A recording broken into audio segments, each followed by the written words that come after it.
On this video, I'm going to show you how you can add a new house to a buyer when they've written an offer on another one and it didn't work out. So as you can see on this screen, the property that's already in the system is on Suffolk Drive, and we're going to pretend that the buyer has written an offer on that property. We weren't able to come to agreement, and now they want to write an offer on another property.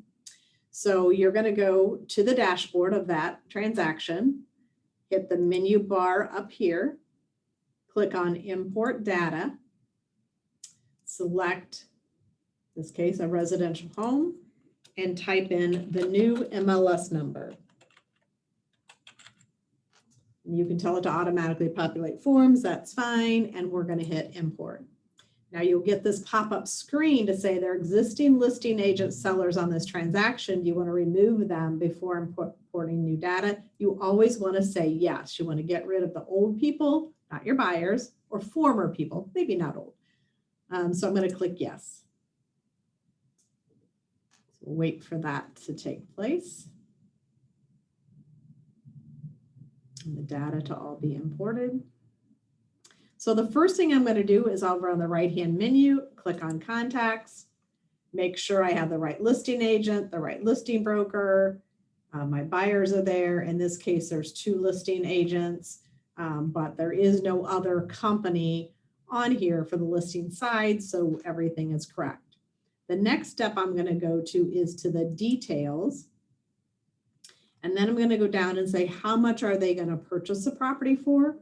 And in this case, it actually took out all of those former dates and information, so I don't have to delete them and write something new. So this property is listed for 124. We're going to write 120 on it. Make sure I have enough zeros. $1,000 earnest money. I'm going to go down here to my offer date and just click in that box, and it's today. I'm going to have my offer expire tomorrow. You can put a time in here, but I'm going to tell you if it is not populating into the contracts right now. So if you want to save your time doing that, you can, because you're going to have to do it over anyway. We don't know when the seller is going to accept it, so that's going to be blank. My closing date, we want to be about 6 weeks, so I'm going to say July 29th. And they are financing it, so we need to get loan approval. And we'll say they need that by the 23rd. Then I'm going to hit my check mark to save all that data that I have. We'll wait for that to populate. And then I'm going to go to my forms. So I'm going to go to the forms and go to the sales contract. Anything you've typed in, such as my NA for dual agency, will automatically be there. Anything that is imported will be replaced, such as the address, tax ID number, legal description. But if you had typed in a lot description in here, then it would be in there, and you'd have to replace that.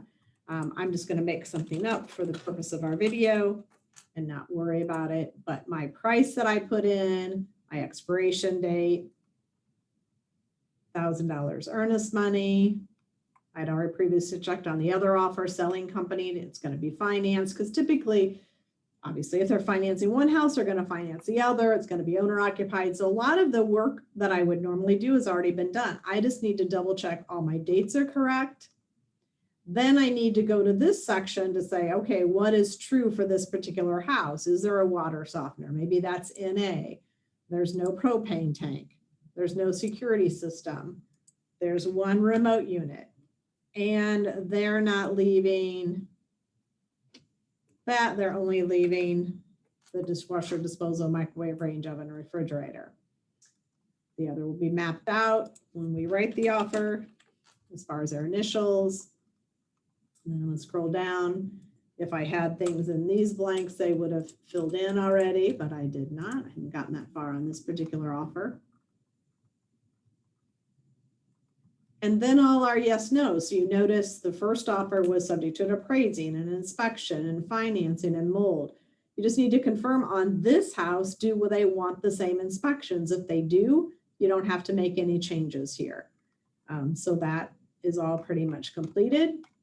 I can then go to transaction forms, double check my amendments to make sure all my yes and no's match with what was on the offer. Scroll through there and just double check those. Make sure maybe this house doesn't have a fireplace and chimney, so I need to check, remove that, and they just want the windows and doors checked. So then everything I do, I want to save. Going to go to my financing amendment and double check to make sure the address changed, my date for financing has changed.